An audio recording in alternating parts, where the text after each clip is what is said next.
Have you ever noticed your fingers or toes turning white, then blue, and finally red, just from a slight chill? It might sound strange, but for millions of people in the UK, this is a reality.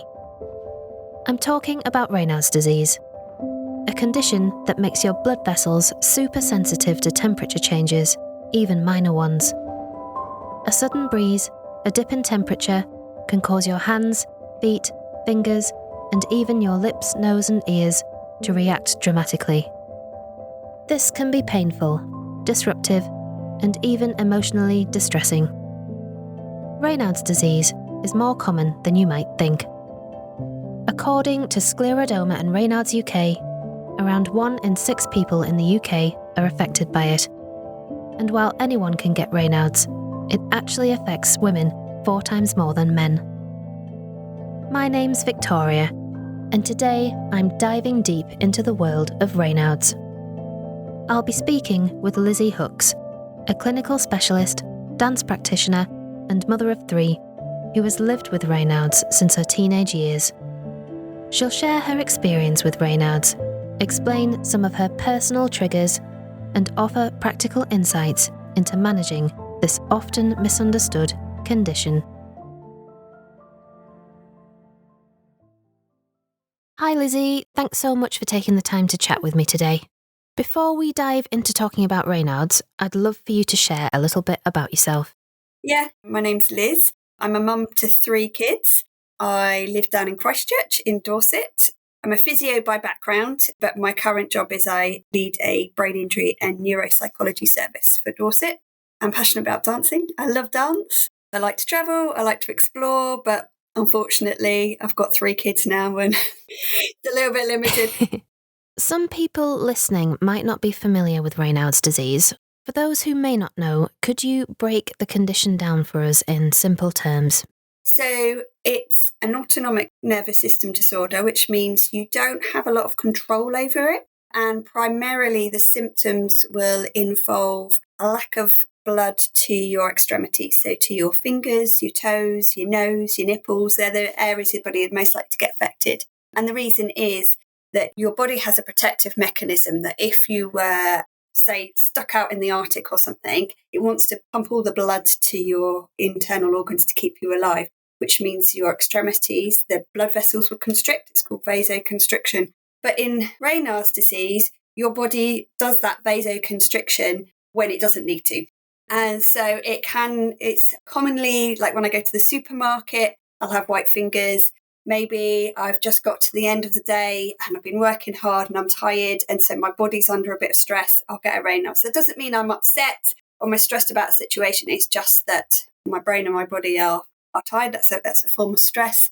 Vibrations can cause it. All sorts of things can cause it. Also, emotional stress. It can be any type of stress, whether it's positive or negative. And yes, cold situations can as well. So I live right by the sea, but even in the summer, I struggle with going for a swim. But then I do know people who have the condition and they can go skiing because you're moving a lot, your blood's pumping, you're in lots and lots of layers and you're okay. So sometimes these symptoms don't always seem to follow a pattern. Sometimes you think, I wouldn't be able to do that, and you can, and other things you wouldn't be able to do.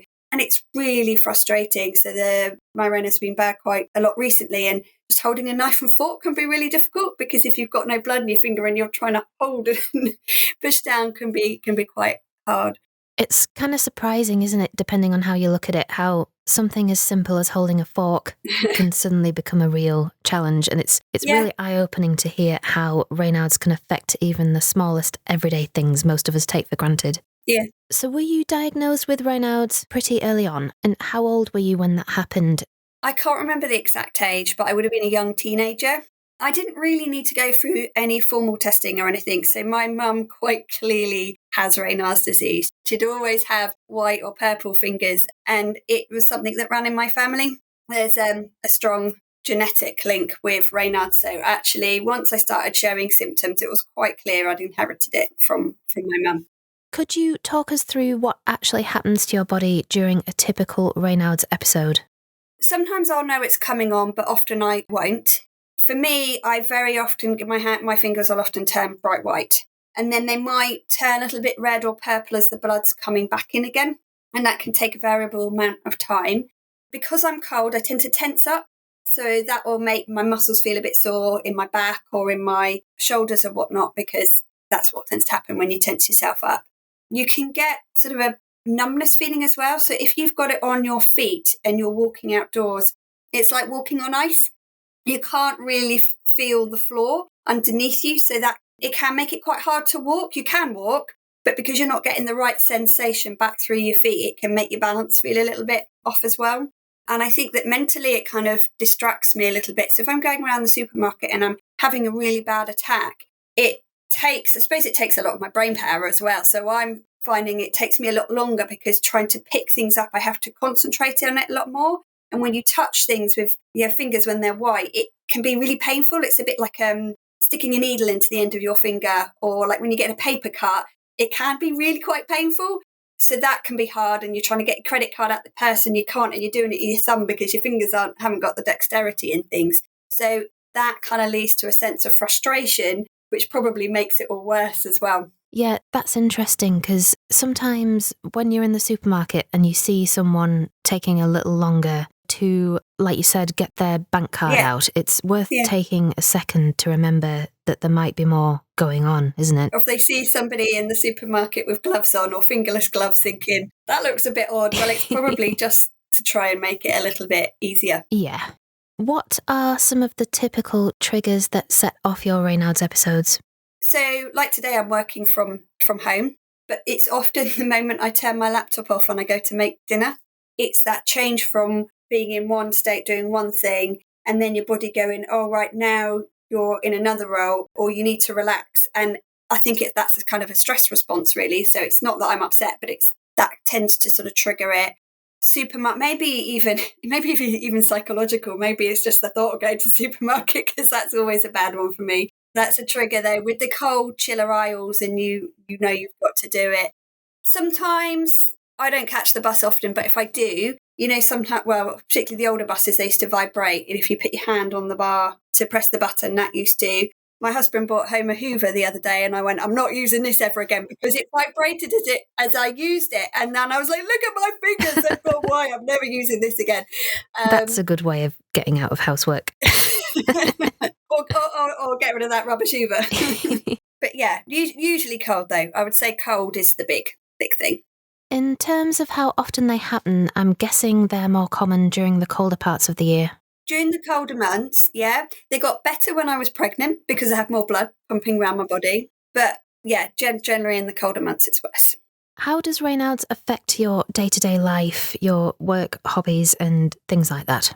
I find I get very cold. So if I'm working on the computer, I've got an extra heater at my feet.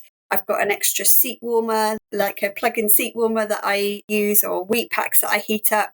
And then every so often, I just need to go and move around and move my body to get the blood pumping, to try and get my temperature up a little bit. Lots of hot drinks. One of the things I find difficult is when you're out and about. And I found this a lot when I had my kids were babies and I needed to stop and breastfeed them.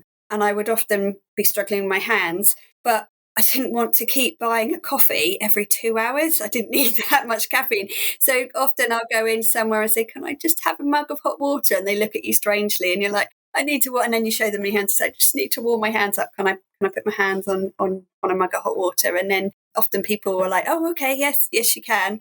I have had a no before, and then I've sort of almost cried and said, look at my hands. And then they do. I am a physio by background and I like to exercise, but I am limited. Like whenever we do something, there's in the back of my mind, am I going to be warm enough? So we're going out for the day, and in the boot of the car, there'll be a warm coat, a light coat, an extra jumper, and because you kind of worrying about, if I go out, have I got enough layers on? Am I going to be cold? If I'm going to be cold, I'm going to be miserable. I don't want to be miserable. So there's that extra element of planning of whatever you do. Oh, I've lost my gloves, or I lose my slippers. All the time there's this comment of, where's mum's slippers? And I'm going, I need my slippers on, my feet are cold. So there's that element of planning always. Will you be warm enough? And when we go into a cafe or a restaurant or something, you clock at where the tables are and where the aircon is. And sometimes you have to say, look, can I move? I just can't sit here because the draft from the door or the aircraft blowing on you is just too much. It's too uncomfortable, which can be a bit embarrassing. But my husband now has kind of clocked, and he'll be like, yeah, you want to sit here, not here, don't you? Because you'll be further away from the door. And there are times when I have to ask them to help me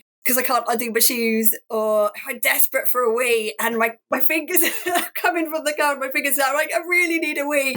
My poor husband has to help me with my jeans and things. So that's... Sounds like a keeper. I don't know. I'm making him sound like a saint. I think they've just got used to living with me. Sometimes if I come home from the supermarket, I just honk the horn and the family know, oh, mum's hands are playing up, and they have to come out and help or make me a hot cup of tea or something. So, and it has affected the sort of sports and things that I can do. So my son loves paddleboarding, which is great, but I would then go and be like, oh God, if I fall in, I'm going to get really cold. And then if I get really cold, I'm going to have an attack. And then how am I going to manage to drive home again or sort the paddleboard out? So things like that kind of affect what you do. And it sort of stopped me doing a lot of winter sports and things as well. So I tend to do more indoor sports. It sounds like you really have to plan ahead and compartmentalise your day, which I'm guessing takes a lot of mental energy. Yeah, but then I don't know any different. And I suppose working in the job I do, I see people who have to do that to a much greater extent. Yeah. Has Raynaud's led to you having any other health issues? No, I'm lucky. I don't have... there's the two types, isn't there? The primary and secondary, and I've forgotten which one is worse, but I don't have scleroderma or anything else like that is related to Raynaud's. I do find it makes your skin very dry, and then you get like little cracks in your skin, like on your fingernails and things like that, which are a real pain. So we spend a fortune on good quality hand creams and things. You've touched a little on this already, but what are some everyday tips that you use to keep your core body temperature up throughout the day? Heater, thermal underwear, thermal socks, and gloves that cover your wrist. Because you think you've got all your blood vessels that come to your wrist here. So if you can keep that warm, I think that... My mum always taught me that one. Other dietary stuff, just drinking a lot of hot drinks. I suppose the other thing you can do, and I should say this being a physio, is exercise as well. So, yeah, if you are feeling cold, going for a fast walk or just anything that gets your body moving does really help. And do you have any advice for others who have Raynaud's, especially for anyone who's been recently diagnosed? Maybe have a look at the SRUK website, because there'll be hints and tips on there, and they might signpost you to things that might help. Get a really good pair of gloves. There's loads of types of gloves. You can get some with silver sort of woven into them to reflect the heat back. You can get a whole range of ones for different thicknesses and things. So a really good pair of gloves and a good pair of slippers makes all the difference. Yeah, and I think it's the clothes you wear, keeping yourself moving and looking after your skin. So allow yourself to buy whatever hand creams that you need. And finally, is there anything you wish more people understood better about Raynaud's? It's a lot more common than people realise. So once I say I've got it, there'll often be somebody else that says, oh, I've got something like that. And I think just listen to that person. So like if I go into a cafe and I say I'm really cold, or I can't cope with the aircon or the door being open, like just make that be okay. Don't make me feel awkward about it. And if somebody is cold, offer them a mug of hot water or a cup of tea or something. It can make all the difference to how they feel, because then they can function again. When your hands aren't working, it's really hard to get on with your day and function. It's just being understanding. Nobody expects you to take the condition away. You've got to learn to live with it. But a little bit of help sometimes will go a long way, just like the simple things. Huge thanks to Lizzi Hooks for bravely sharing her story. To learn more about Raynaud's, including tips for managing the condition, please visit the Scleroderma and Raynaud's UK website at www.sruk.co.uk. Here you'll find plenty of information and resources, including a quick 1-minute online test to help you understand if you might be affected by Raynaud's. It's a simple step that could provide valuable insights and guide you towards the support you need. That's www.sruk.co.uk.